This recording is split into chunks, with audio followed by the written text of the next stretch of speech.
The forest was supposed to be peaceful.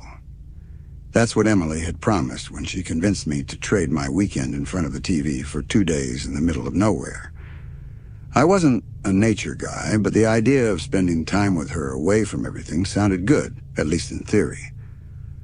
The marked trail was easy to follow. Soft dirt beneath our boots, sunlight filtering through the trees, and the occasional distant call of a bird made it almost relaxing. But Emily, always restless, always curious, stopped where the trail curved. "Let's go this way," she said, pointing to a dense patch of forest off the trail. I hesitated. "The map says to stick to the marked paths, Em. These trails exist for a reason." She gave me that look. The one that said I was being too cautious, too boring. "We'll explore a little and loop back. It'll be fine." I sighed, adjusting my backpack. "Fine. But if we get lost, you're explaining why to the rescue team." She laughed and forged ahead. I followed, uneasy. The forest off the trail was different. The trees were closer together, their trunks rough and gnarled. The canopy above grew denser, letting in only slivers of sunlight. The air smelled richer here, damp and heavy with the scent of pine and earth. At first we walked in silence, but as the hours stretched on, I couldn't shake the feeling we were heading in circles. "Do you recognize that tree?" I asked, pointing to one with a jagged scar in its bark. Emily glanced at it and shrugged. "It's a forest, Jason. Trees tend to look the same." I didn't press it, but the knot in my stomach tightened. By the time the sun started to dip, the trail was long gone, and so was my patience.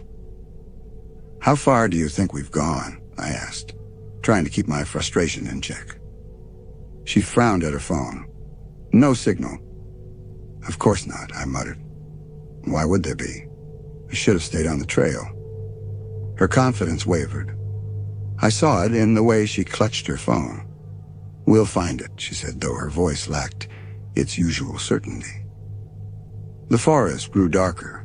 The trees seemed to lean closer, their branches twisting like skeletal fingers.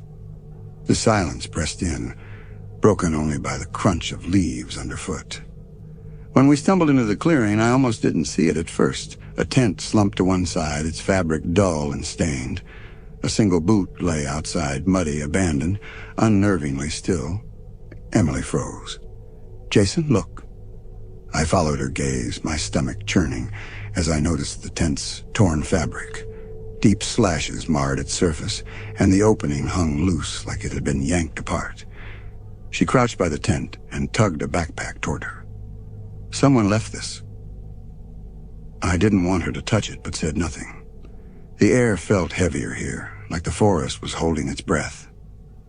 She unzipped the bag, revealing a wallet, a flashlight with no batteries, and a scratched camcorder. "Who even uses these anymore?" I muttered. She flipped it open to reveal a tape inside. Her hands trembled. "Whoever left this, they're not coming back." Emily held the camcorder carefully, her thumb brushing over its buttons. She glanced at me, her expression a mix of curiosity and fear. "Leave it," I said, my unease shifting to outright dread. "We don't need to mess with that." She shook her head, her voice quiet. "Whoever left this, we should see what's on it. Maybe it'll explain." "Explain what?" I snapped. "Why we're in the middle of nowhere with no signal and no idea where we are." Her gaze dropped to the camcorder. "If there's something dangerous out here, we need to know." I wanted to argue, but the words caught in my throat. The tent, the boot, the torn fabric. It all screamed the same thing. Danger. Whoever had been here before us hadn't left willingly. Still, I couldn't bring myself to stop her. Emily pressed the power button, and the camcorder came to life with a faint whir. The screen flickered before stabilizing, showing a grainy image. The timestamp in the corner was faded and illegible, but the footage was surprisingly clear. A man's face filled the frame, pale and drawn, lit only by the dim flicker of a campfire. His eyes were wide, darting nervously toward the edges of the screen. "If you're watching this..." He paused, swallowing hard, his Adam's apple bobbing. "I'm sorry. I'm so sorry." Emily leaned closer, her breath shallow. The man's voice was thin, trembling, barely loud enough to be heard. "I don't know how long I've been out here. Days? Weeks? Time doesn't work right in this place. The forest, it's alive. It doesn't let you leave." The fire crackled in the background, but the forest around him was eerily silent. He glanced over his shoulder again, and for a moment, the image glitched. His face twisted into something else, blurred, wrong, before the footage stabilized. I tried following the markers," he continued, his voice breaking. "The red ones. They led me deeper. And I kept hearing it, whatever it is, out there, following me, watching me. You think you're alone, but you're not." Emily's hands tightened on the camcorder. I could see her knuckles turning white. The man leaned closer to the lens, his face filling the screen. His eyes looked wild, sunken into his skull like he hadn't slept in days. "If you're here, you've already gone too far. The forest, it doesn't let go. And if you hear it..." The screen cut to static, sharp and sudden, before flickering back. The man was pacing now, his movements jerky and erratic. The camera jostled as if he'd dropped it on the ground. "You can't trust the silent," he muttered, his voice muffled as he moved in and out of frame. "It uses the silence. It waits for you to feel safe. That's when it comes." Something moved behind him. It was subtle, a shift in the shadows too fast to identify. Emily gasped, and I felt my stomach drop. The man didn't notice. "Don't stay still," he said, his voice almost a whisper now. "It's worse when you stay still. Keep moving, even if you're tired. And don't..." The screen glitched again, the static louder this time. For a split second, there was an image, something hunched low to the ground, its limbs bent at impossible angles. Its eyes glowed faintly, reflecting the dim light of the fire. The tape ended abruptly, the camcorder clicking softly as the playback stopped. I exhaled a breath I hadn't realized I was holding. Emily sat frozen, staring at the screen even though it was blank now. "We shouldn't have watched that," I said, my voice barely above a whisper. Her head turned toward me slowly. "Did you see it?" I nodded, my throat dry. "Yeah." The air around us felt different now, heavier, darker, and suffocating. For the first time, I felt like we weren't alone anymore. "We need to leave," I said, standing and grabbing my flashlight. Emily stayed where she was, her eyes flicking between the camcorder and the torn tent. "Where do we go? We don't even know which direction is right." "I don't care. Anywhere but here." The forest gave no indication of where to go. Every direction looked the same. Dense trees and suffocating darkness. I didn't want to admit it, but the man on the tape was right. The forest felt alive, and it wasn't going to let us leave. Emily finally stood, clutching the camcorder like it was a lifeline.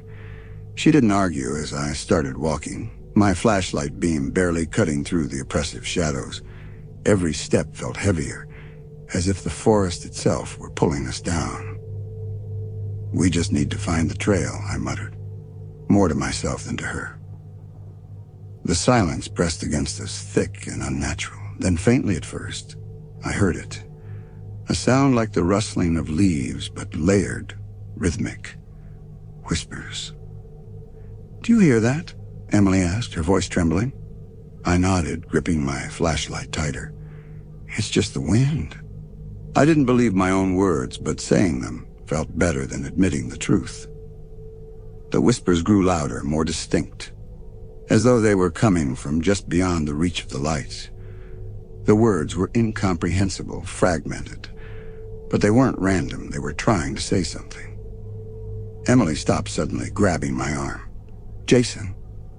"What?" I hissed, my voice sharper than I intended. She pointed ahead. My flashlight beam swept across the trees, revealing a red scrap of fabric tied to a branch. It flapped faintly in the non-existent breeze, frayed and weathered, but unmistakably out of place. "It's a marker," Emily said. "Like the man said in the tape." I stared at it, unease pooling in my stomach. "And he also said they led him deeper into the forest." "Do we have a choice?" she shot back, her voice rising. "We're already lost." I didn't have an answer. Against every instinct screaming at me to turn back, I stepped toward the marker. The fabric looked old, as if it had been tied there years ago. Beyond it, another marker hung from a tree in the distance, barely visible through the shadows. "Stay close," I said, my voice tight. "And don't stop." We followed the markers, each one leading to the next. The forest seemed to shift around us as we walked, the trees growing taller and darker, their branches twisting unnaturally. The ground became uneven, littered with roots that seemed to tangle our feet on purpose. Then we found the first bone. It jutted out of the dirt like a cruel joke, clean, white, and unmistakably human. Emily froze, her hand flying to her mouth. "It could be an animal," I said quickly, though the words felt hollow. The shape of it, the curve, it wasn't. We kept moving, though every step felt like a mistake. More bones appeared, scattered fragments half buried in the dirt. Some were splintered, as if gnawed on by something too large to imagine. My flashlight flickered, the beam dimming. Emily grabbed my arm, her fingers digging into my skin. "Jason, do you see that?" I followed her gaze. At first I saw nothing but shadows. Then just at the edge of the light, something moved. It was subtle, a shift in the darkness, too fast to be certain. But the whispers grew louder, more insistent, and my pulse thundered in my ears. "Keep walking," I said, gripping her hand tightly. "Don't stop." We didn't speak as we moved deeper into the forest, the markers guiding us like a trail of breadcrumbs into something we couldn't escape. The trees loomed closer, their bark slick with something that smelled of rot. The air grew colder, sharper, biting against my skin. When we stumbled into the second clearing, the whisper stopped. The silence was worse than the noise. It pressed in on us, suffocating, as if the forest were holding its breath. Another tent stood in the center, older and more decrepit than the first. Its fabric sagged, riddled with holes, and the ground around it was littered with debris, shredded clothing, a broken lantern, and a pile of damp notebooks. Emily knelt, picking up one of the notebooks. The pages were covered in frantic scrawls, though the ink had run in places, making the words hard to read. What I couldn't make out was disjointed and terrifying. "They're watching. Don't stay still. Don't..." The rest of the sentence was smeared with what looked like blood. She flipped through another page, her hands trembling. "Jason, this isn't right. None of this is right." The air grew colder as we stood there, our breaths visible in the dim light. The camcorder in her hands felt heavier somehow, as if it were part of the forest's weight pressing down on us. Then we heard it. A low, guttural sound, like something dragging across the ground. It was faint, but undeniable, and it was coming closer. "Run," I said, my voice breaking. "Run now." Emily didn't argue. We took off, the camcorder bouncing against her chest as we sprinted through the trees. The dragging sound followed, louder, faster. I didn't dare look back. The forest felt alive, its roots clawing at my feet, its branches tearing at my clothes. My flashlight finally died, plunging us into near total darkness, save for the faint, sickly green glow of the camcorder's viewfinder. The sound behind us grew louder, closing in. Whatever it wasn't far now. I grabbed Emily's arm and pulled her to a stop as we stumbled into another clearing. She was gasping for air, her eyes wide with terror. I shone the camcorder's weak light across the space ahead, revealing what lay within. Bones. piles of them. Human and animal remains jumbled together in grotesque disarray. Some were fresh, the marrow exposed as if gnawed on by impossibly large teeth. My stomach churned, but I forced the bile back down. Emily clutched my arm so tightly it hurt. Then I saw it.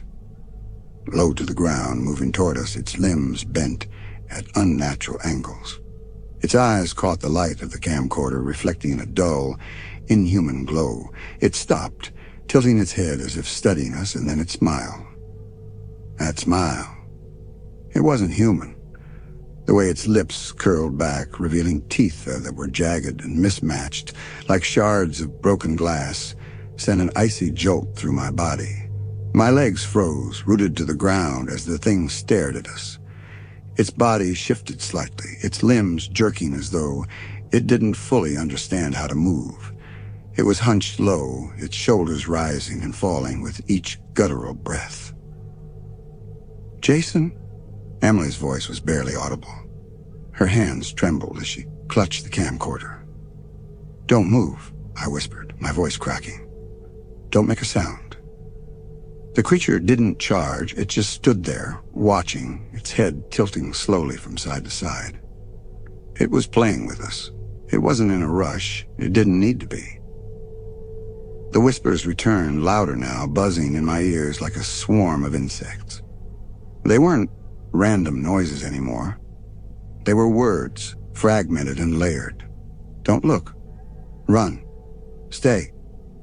Emily's breathing grew shallow, her knuckles white around the camcorder. "What do we do?" she asked, her voice shaking. My mind raced. Every instinct screamed at me to run, but the thing was too close. Its limbs were tensed, ready to lunge. Staying here, though, felt like waiting to die.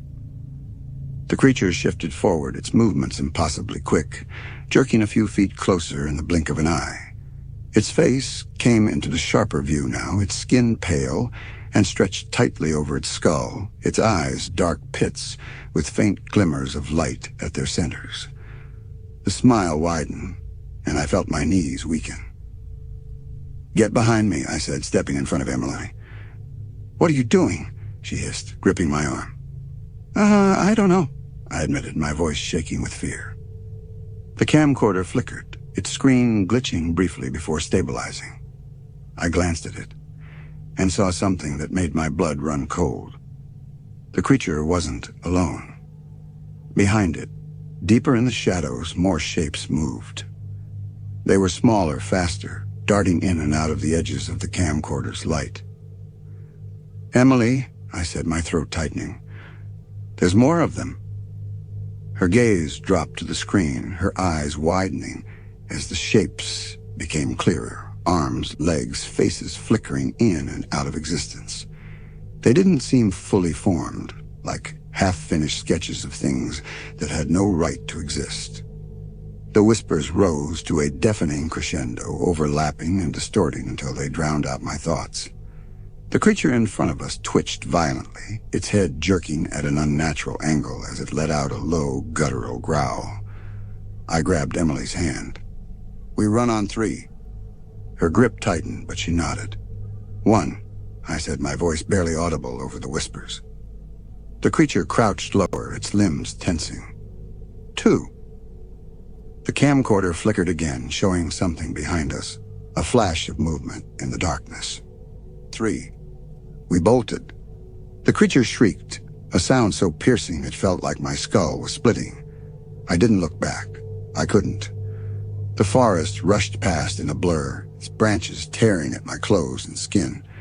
Emily stayed close, the camcorder's faint light bobbing wildly as she ran. The whispers chased us, blending with the sound of heavy, unnatural footsteps pounding against the ground. The thing wasn't far behind. I could feel its presence, a cold, oppressive weight pressing against my back. Emily stumbled, letting out a sharp cry as she fell to the ground. I skidded to a stop, spinning around to pull her up. The camcorder slipped from her hands, landing in the dirt with a soft thud. Its glow cast eerie shadows across the trees, and for a moment, I saw it again. The creature, lunging toward us, its mouth gaping impossibly wide. I grabbed Emily, and hauled her to her feet. "Keep running." But we didn't have time to grab the camcorder. The thing was too close now, its shrieks echoing in my ears. We ran blindly, the darkness swallowing us whole. The forest seemed to move with us, its roots clawing at our feet, its branches reaching out like skeletal hands. Every step felt like a battle against the terrain, as though the ground itself wanted to hold us in place. My lungs burned, but I didn't dare slow down. We burst into another clearing, this one smaller and more enclosed than the last. Emily collapsed to her knees, gasping for air. I spun around, scanning the darkness for any sign of movement. The whispers had faded into an eerie silence, but I knew better than to trust it. "Why did it stop?" Emily whispered, her voice trembling. I didn't have an answer, but as I turned back to the clearing, I realized it wasn't empty. In the center, half buried in the dirt, was something sharp and metallic, a blade, rusted and jagged, its edges glinting faintly in the faint moonlight filtering through the canopy. Emily followed my gaze and crawled toward it, her hands trembling. "What is this?" she asked, her voice barely above a whisper. "I don't know." My throat felt dry as the words left my mouth. "But don't touch it." She didn't listen. Her fingers wrapped around the hilt, and she pulled the blade from the ground. It was heavier than it looked, its surface caked with grime and streaked with rust. As she held it, the air seemed to grow colder, sharper, and more oppressive. "It's warm," Emily said, her voice tinged with confusion. "How is it warm?" I stepped closer, hesitant, as though the thing might lash out at me. "We don't know what it is. It could be—" "What?" she interrupted, her voice rising. "What could it possibly be, Jason? Something normal?" I didn't answer. Nothing about this was normal. The whispers returned, louder now, swirling around us like a storm. They weren't just sounds anymore.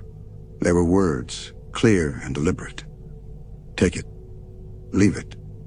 It's too late. Stay." The blade in Emily's hands pulsed faintly, its surface catching the dim light and reflecting it in strange, twisting patterns. Her grip tightened, as though it were the only thing anchoring her. "Put it down," I said, stepping closer. "We don't know what it does." She shook her head, her expression distant and unreadable. "It feels alive." Before I could respond, she winced, pulling her hand back. A small cut had opened on her palm, and dark blood dripped onto the dirt below. The reaction was immediate. The ground beneath us shuddered violently, and the trees groaned as their trunks twisted unnaturally.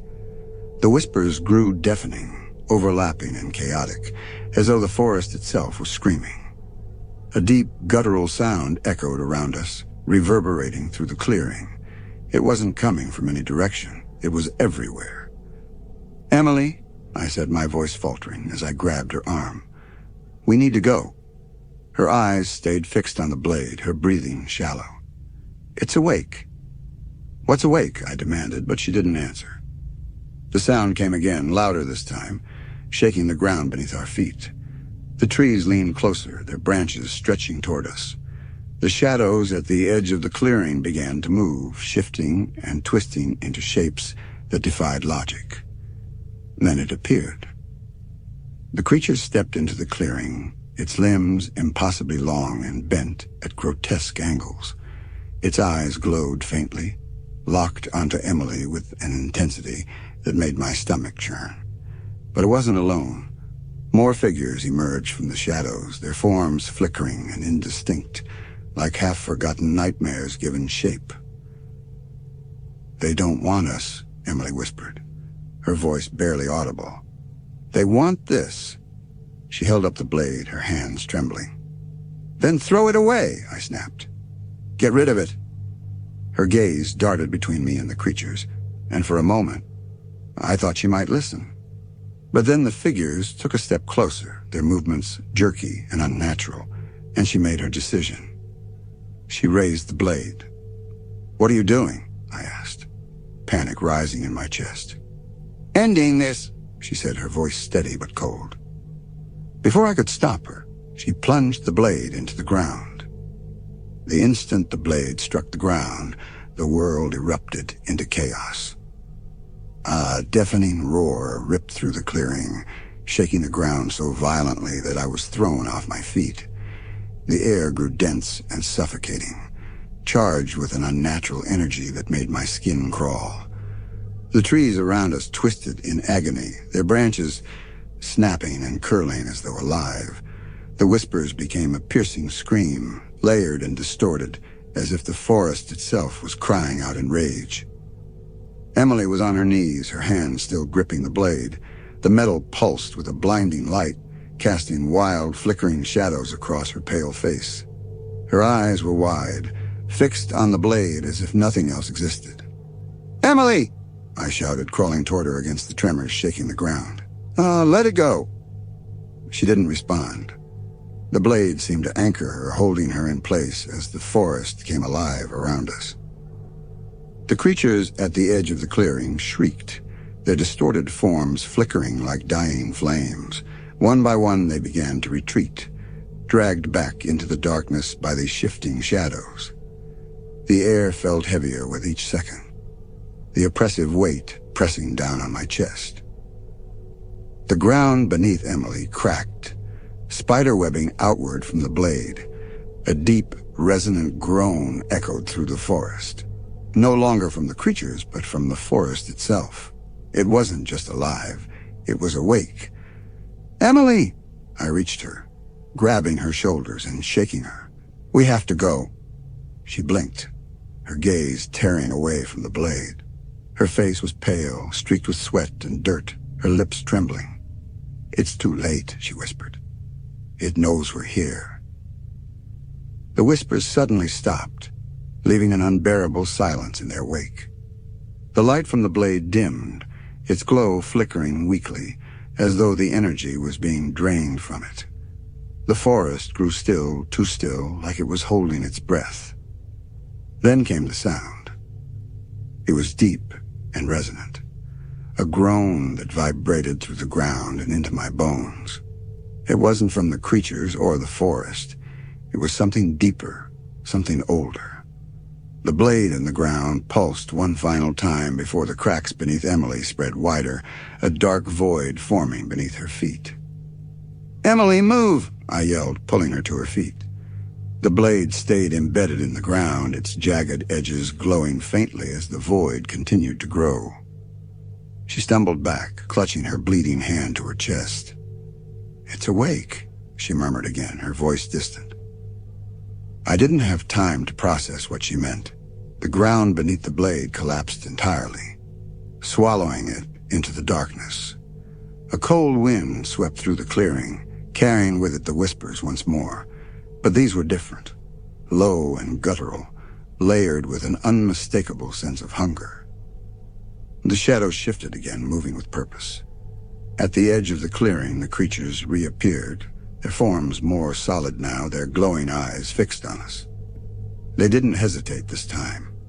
They began to move forward, their limbs jerking and twisting unnaturally. "Run!"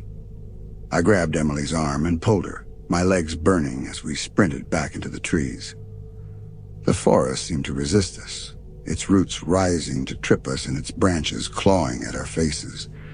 The whispers followed, louder and more urgent, as though the forest itself was trying to speak directly into my mind. "Stay. You belong. Always." Behind us, the creatures shrieked, their distorted forms darting through the shadows with impossible speed. The air grew colder with every step, each breath burning my lungs. I could feel them closing in, the oppressive weight of their presence pressing against my back. "Faster!" I yelled, though my own legs felt like they could give out at any moment. Emily stumbled again, crying out as she hit the ground. I spun around, grabbing her shoulders to pull her up, but she didn't move. Her eyes were wide, staring past me into the darkness.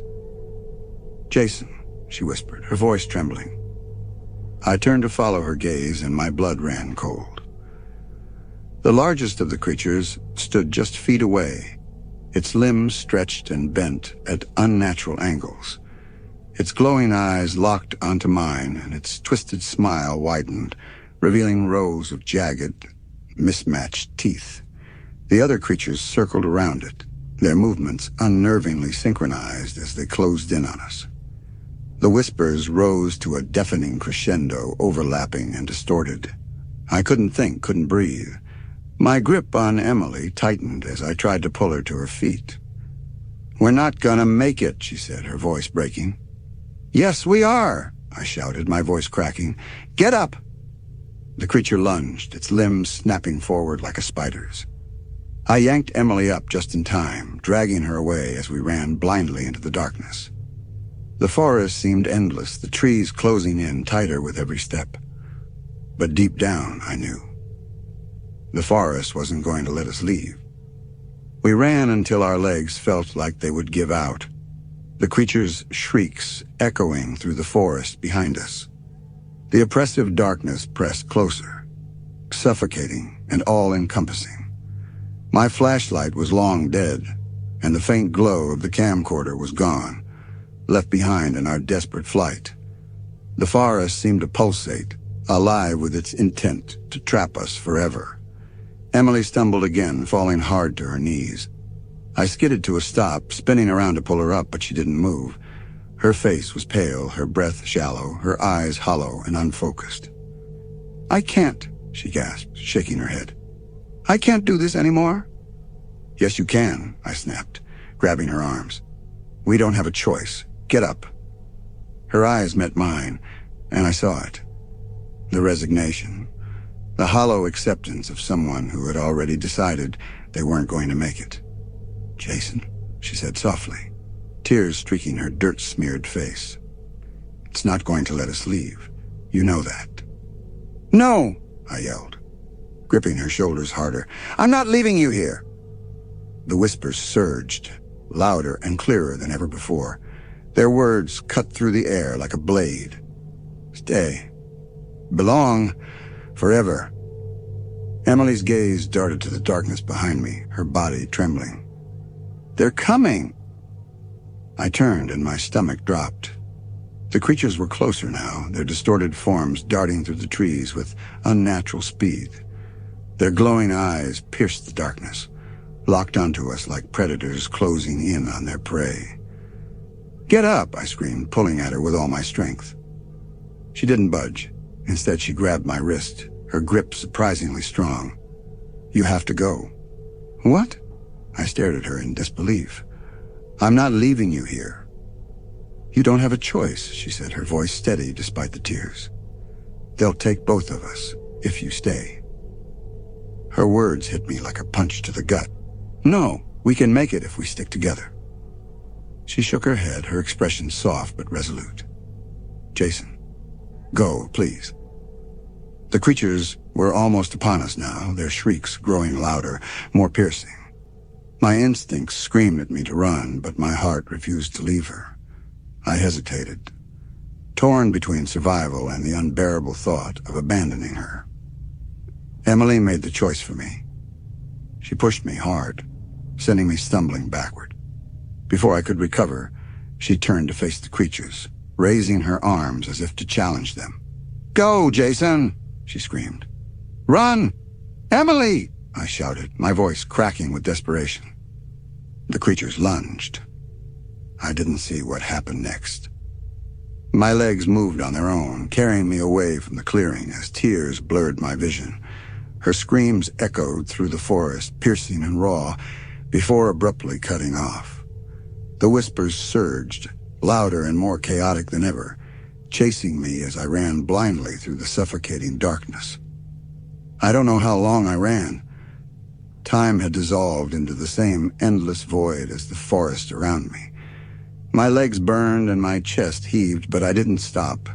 I couldn't. The whispers were still there, relentless and oppressive, their words twisted and mocking. Alone. Always. Never leave. Emily's face haunted me, her voice replaying in my mind like a broken record.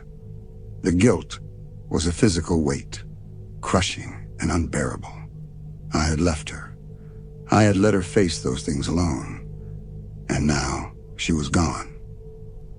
The forest seemed to close in tighter, the trees twisting into grotesque shapes that loomed over me like silent sentinels. The ground was uneven and treacherous, his roots tangling my feet and pulling me down at every turn. My body was breaking, but I forced myself to keep going. Eventually, I stumbled into another clearing. This one was smaller, more enclosed, the trees forming an almost perfect circle around it. In the center was something I recognized immediately: the camcorder. It lay in the dirt, its screen flickering faintly, as if it had been waiting for me. My stomach churned and my legs refused to carry me any closer. But the whispers grew louder, urging me forward. See, stay, belong. I crouched slowly, my trembling hands reaching for the camcorder. The moment my fingers touched it, the whispers stopped, replaced by an unbearable silence. The screen flickered, then stabilized, showing a new tape. The timestamp was blank. I pressed play. The screen filled with static for a moment before snapping into focus. My breath caught in my throat. It was Emily. She was walking through the forest, her movements slow and deliberate. Her face was pale, her eyes wide and unfocused, as though she were searching for something or someone. The shadows moved around her, curling and reaching, but never quite touching.